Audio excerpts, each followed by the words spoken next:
Put it down. 100 reps. Yeah. 100 reps. Put it down. 100 clips. 100 clips. Put it down. 100 reps. 100 reps. Put it down. 100 clips. 100 clips. Put it down. Finding myself, gaining my wealth, aiming in stealth, raising up hell. Our mothers is crying, our brothers is dying, are we even trying to... Hepatic or liver diseases rank among the primary cause of global morbidity and mortality. The increasing incidence of these diseases has driven researchers to seek preventative measures from natural sources. A practical approach involves using healthy, routine edibles like vegetable oils to prevent environmental and chemical hepatic injuries. However, the use of thermally oxidized oils leads to the overproduction of reactive oxygen species, or ROS, which overwhelms the cellular antioxidant defense system and results in oxidative stress, a known cause of cardiovascular diseases, cancers, and neurodegenerative disorders. Despite numerous studies highlighting the harmful effects of oxidized cooking oils, their impact on hepatic function, changes due to oxidative stress, all of this still remains underexplored, especially in animal studies that closely mimic human situations. A study revealed significantly elevated hepatic or liver enzymes and lower total protein serum levels in both high and low doses of mixed vegetable oils reheated several times and fed to rabbits. In another group, fed oils only heated once, the changes in all mentioned markers were insignificant. Microscopic examination of liver tissues confirmed significant fat accumulation in the liver tissues of the low and high dose oil-treated groups. These groups also exhibited a 40 to 60% increase in oxidative stress compared to the control group, which was not exposed to any oil. The results indicate that long-term consumption of thermally oxidized mixed vegetable oils can significantly impair liver function and damage its histological structure through fat accumulation and oxidative stress, both at low and high doses. Vegetable oils are crucial to the human diet, which serve as a major source of lipids and energy, and plays integral roles in biomembrane and hormonal structures. In households and commercial settings, oils are often reused to minimize costs and maximize profits. Despite studies reporting the harmful effects of thermal oxidation on cooking oils and processed foods, the practice still persists. When vegetable oils are heated beyond certain limits, their chemical characteristics change, leading to production of volatile substances such as monomers, which are molecules that can spontaneously bond with other molecules, polymers, isomers, and free radicals.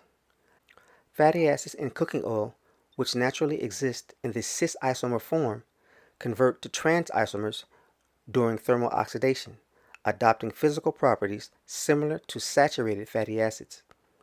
Animal studies have shown that consuming repeatedly heated oil increases the risk of cardiovascular diseases, also oils that are heated beyond their smoke points. This also increases hypertension with reduced vasorelaxation responses, endothelial malfunction, lipid peroxidation, atherosclerosis, oxidative stress, genotoxicity, which is DNA damage, carcinogenicity, and reduced glucose absorption.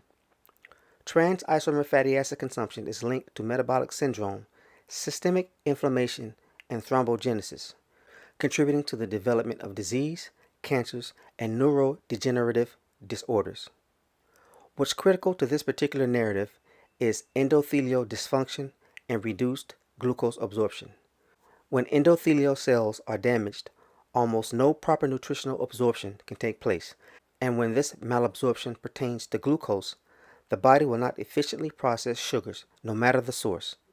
In addition, a fatty liver can develop and become insulin resistant, causing an overproduction of insulin to try to force glucose into the cells.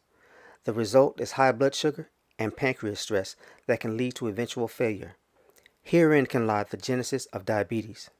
The other ailments, such as excessive free radicals, genotoxicity, and carcinogenicity, only compound the problems. In addition to diabetes, this type of liver damage can potentially lead to hepatitis, cirrhosis, and hepatic tumors. Thermally oxidized oils are significant sources of oxidative damage if used regularly.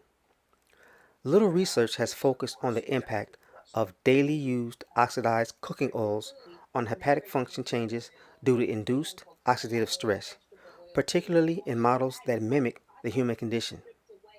This has resulted in only a partial analysis of dietary causes of the precursor factors of diabetes. One of the worst practices in modern cooking is reusing vegetable-based oils again and again. This study provides strong evidence that long-term consumption of thermally oxidized mixed vegetable oils induces hepatic toxicity and lipid oxidation, which is basically a type of free radical produced from fat or lipid cells. Aside from direct consumption of the oil, another study shows even the cooking fumes from heated oils can cause increases in liver damage.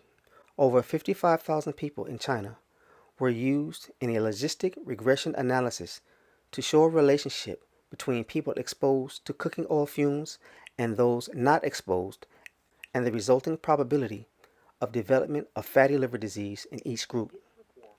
The results were that the prevalence of fatty liver disease was 8% in the no oil fume exposure group, 10% in the light oil fume exposure group, 23% in the moderate oil fume exposure group, and 41% in the heavy oil fume exposure group, meaning almost 50% of the participants showed the potential for liver damage from just being exposed to cooking fumes of these oils. These recent studies are very important because medical consensus seems to focus on high sugar as being the sole cause of diabetes, and precursor elements are rarely outside of that same cause. So while we chase the low sugar and or low carbohydrate solutions, we could be omitting a major culprit involved in the problem. This information can prove very vital for those suffering from prediabetes or diabetes with respect to treatment. Reused cooking oils or low-quality vegetable oils with low burn points can damage the liver even in an otherwise healthy diet, especially reused oils such as those used predominantly in commercial diners. Be aware of the smoke or flash point of the oil you use. Smoke points are the temperatures at which the oil will start to burn and smoke and break down into destructive molecules that damage the body. Cook with oils with high smoke points or moderate smoke points and are known to remain stable and have an even ratio of omega-6 to omega-3 fatty acids. Vegetable-based oils are known to have high levels of omega-6 fatty acids and can trigger inflammatory chemicals in the body, even below smoke or flash points. Soybean, corn, canola, sunflower, and safflower oils have unstable fats that can harm the nutritional value of foods and increase the risk of health problems. Hydrogenated vegetable oils contain trans fats, which can increase the risk of heart disease, obesity, cancer, and diabetes. Non-hydrogenated vegetable oils may also contain small amounts of natural trans fats, so steer clear of those as well. The best oils we recommend are olive oil, ghee, or avocado oil. These oils maintain structural integrity at moderate temperatures. They add nutritional value to the food, and they have healthy omega-6 to omega-3 fatty acid ratios. Natural whole food antioxidant formulas can help greatly in fighting ROS and many other forms of free radical damage. Also, please look into a supplement called glutathione. This is a master antioxidant that is really overlooked in the health field. It helps the absorption of food, and additionally, it helps the body destroy free radicals that develop in the body.